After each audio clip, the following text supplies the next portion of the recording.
On this edition of ATV Special Broadcast, film director Tom Shadyac stops by to discuss his first documentary, I Am, and his new goal in life.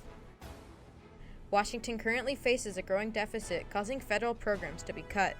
Terry O'Neill, president of NOW, the National Organization for Women, sits down to discuss women's futures and the government. Michael Conti. Rachel Jacobs. This is ATV Special Broadcast. In 2007, Tom Shadyac flew from his estate in Los Angeles to visit his family in nearby Falls Church, Virginia.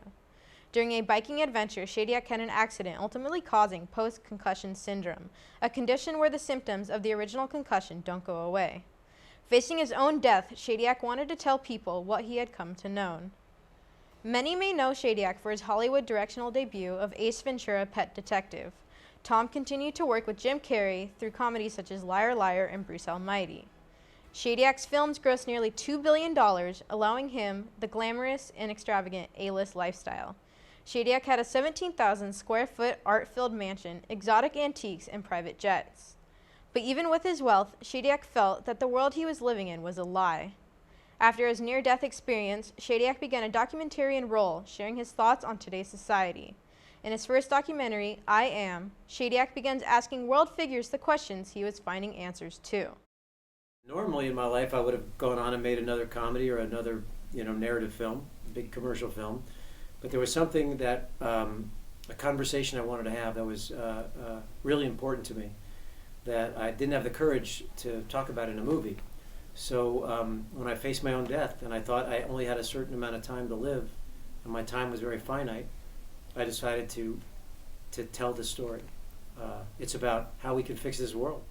I Am documents Shadyac's personal story, learning about how the world can be a better place. To record responses Shadyac received, he began traveling with a crew of 4 people.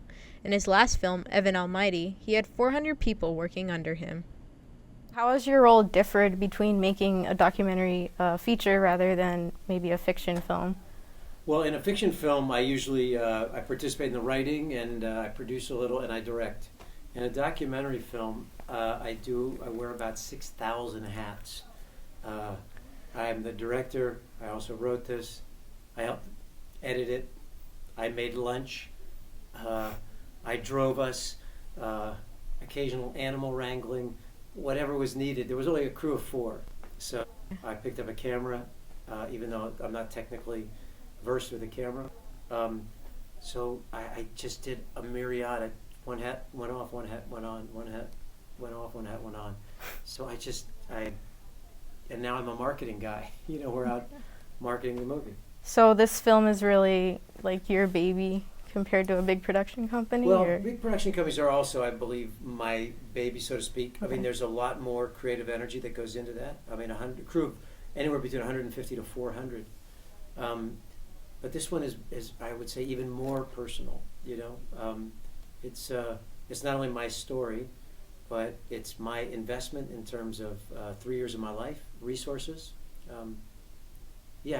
It's still a child, but this is a very, very personal child. Tom Shadyac's 21st century quest for enlightenment and truth consisted of interviews with figures such as Bishop Desmond Tutu, Dr. Noam Chomsky, historian Dr. Howard Zinn, physicist Lynn McTaggart, and poet Coleman Banks. Your interviewees talked about things such as the power of one and the idea that we're part of nature. Are these ideas something that you've believed in since a very young age, or something you've learned over the course of your career? I say learned. I don't think I believe necessarily in the power of an individual like I do now. I think that part of the cultural message that I got was you really can't affect change on a large scale. What can you do to stop the environmental crisis, to stop a war, to stop poverty? And I've rethought that. I think that all great change happens from an individual changing and not taking care of global poverty, but the person in front of them that might be hungry. Is this possible, or is it just a utopia? Sort of the airy-fairy ideas that love, in a kind of a, if you want to say, a hippie sense. I'm interested in a very practical sense. Love is a force. Gandhi said, if nonviolence is not more powerful in a practical way than a violent act, then you should forget it. And so when I talk about this society, I'm talking about it practically, that not only can we build it, we must build it because we will not survive if we don't. Shadyac's interviews yielded responses to what was causing the world's ills, and not what the world's ills were causing.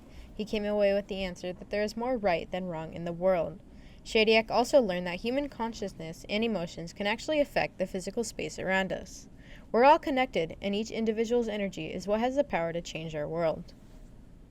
When you change yourself and you bring a different energy into a situation, it is scientifically provable that you change everything around you. So you change your immediate circle around you, the person you're kind to. We know that that person has a circle. It changes that person's circle, and that ripple effect ripples out. So you have an ultimate power. The second thing is I'd like people to begin to have the courage to ask questions, to question what they've been taught. You know, Walt Whitman says, question everything you've been taught in church, in school, or in any book. And I ask people to ask questions based on the film we've made.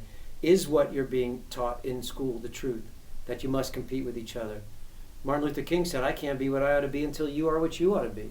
You can't be what you ought to be until I am what I ought to be. We're tied in a web of mutuality. Now, my school system, in large part, is telling me, no, I have to compete with you. Mm-hmm. I got to be ahead of what you ought to be. Let me get there first. I say that, and I hope the film has people call that into question. Just hang on to what's true and feels true, and move away from what doesn't.